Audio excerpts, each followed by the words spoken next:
مسجد حرام میں نماز کا ثواب۔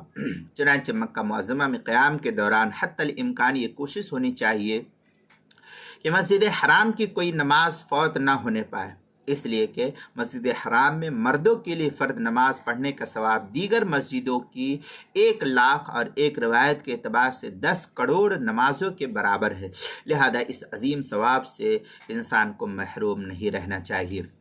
چنانچہ اس سلسلے مسند احمد میں ہے، عن جابر بن عبداللہ رضی اللہ تعالیٰ عنہ ان رسول اللہ صلی اللہ علیہ وسلم قال الصلاة فی مسجد هذا افضل من 1000 صلاة فيما سوا الا المسجد الحرام والصلاة فی المسجد الحرام افضل من 100,000 صلاة۔ یہ مسند احمد کی روایت ہے، جلد نمبر 3 صفحہ نمبر 343۔ فتاوی شامیہ میں ہے،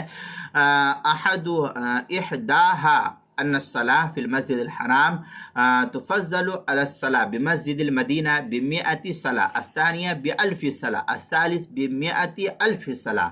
یہ فتاوی شامی جو زکریہ بک ڈپو دیوبند کا ہندی نسخہ اس کی تیسرے صفحہ 547 پر نقل کیا ہے۔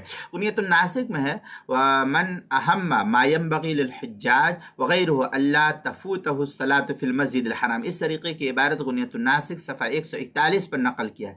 البتہ عورتوں کے لیے مسجد حرام کے بجائے اپنی قیام گاہوں میں نماز ادا کرنا زیادہ ثواب کا باعث ہے، تاہم اگر مسجد حرام میں پردے کے اہتمام کے ساتھ جاتی ہے تو بھی کوئی حرج کی بات نہیں ہے، وہاں بھی ادا کر سکتی ہے۔